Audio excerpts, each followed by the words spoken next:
आप समीक मुनि ने अपने गौरमुख नाम के शिष्य को भेजा। उन्होंने जाकर के राजा परीक्षित को बताया, और परीक्षित ने भी जब अपने मस्तिष्क से उस मुकुट को उतारा, जो मुकुट भीम ने जरासंध को मारकर भीम लाए थे, आज उसी को पहना था। उतारते ही एक एक बात याद आ गई, मैंने संत का अपमान कर दिया।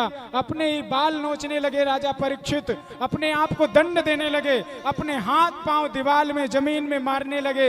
मेरा शरीर गल क्यों नहीं गया, मैं उसी समय मर क्यों नहीं गया, मेरे ऊपर वज्रपात क्यों नहीं हो गया, उसी समय मेरा अनहित क्यों नहीं हुआ, जिस समय मैं एक संत का अपमान कर रहा था मेरा हाथ लंगड़ा क्यों नहीं हो गया।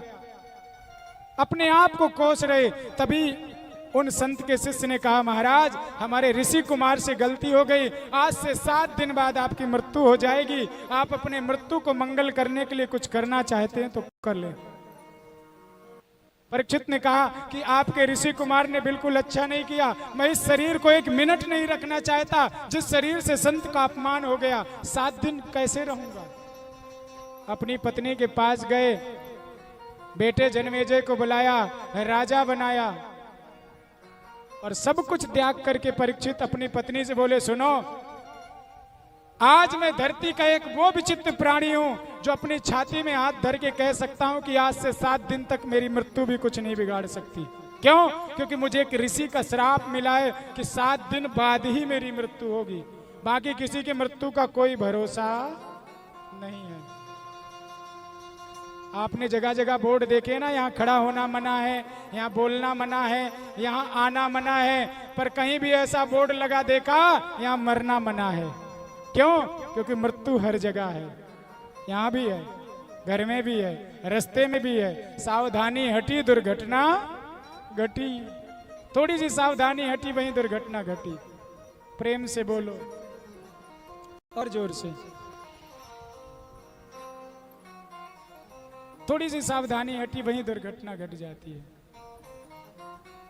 और परीक्षित सब कुछ छोड़ करके शुक्रताल में पहुंचे। सुखदेव जी ने आकर उनको कथा सुनानी शुरू की।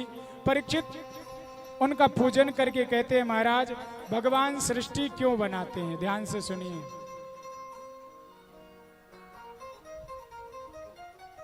सृष्टि में पहले कुछ भी नहीं था, केवल वन था, वन। उसके बाद भगवान ने इस वन में जल का निर्माण किया। जल, नार माने होता है जल, नार माने जल, और नार अयन उस क्षीर सागर में रहने लगे, नाम पड़ गया नारायण। नार अयन, नारायण, जल में रहने वाले। कौन रहता है क्षीर सागर में? शेषनाग के ऊपर नारायण।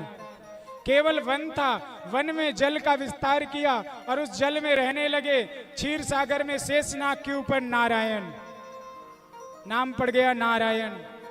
जल में रहने वाले, नार अयन, जल में जिन्होंने मकान बनाकर रहना शुरू किया। एक दिन उस परम पिता परमात्मा नारायण का मन हुआ कि मैं एक से अनेक हो जाऊं, तो उसकी नाभि से कमल निकला और कमल में ही विधाता ब्रह्मा प्रकट हुए। अब चारों तरफ देख रहे हैं जल ही जल, और कुछ दिखाई नहीं दे रहा ब्रह्मा को। सवाल आया ब्रह्मा के मन में कि मैं हूं कौन और मैं क्या करूं, किस लिए आया हूं। चारों तरफ देखने लगे तो उनके 4 मुख हो गए, नाम पड़ गया चतुरानन।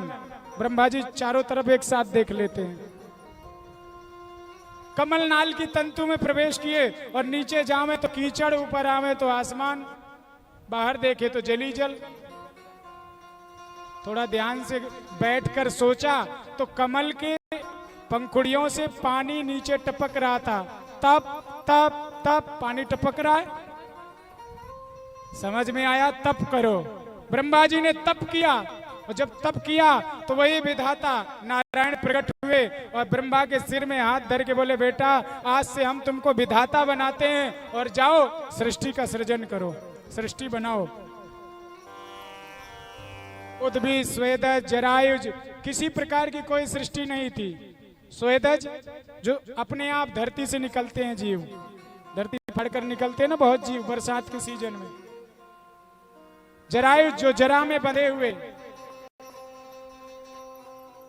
बहुत ऐसे होते हैं कहीं पर कोई गंदगी पड़ी हो उसी में जीव कीड़े बनकर तैयार हो जाते।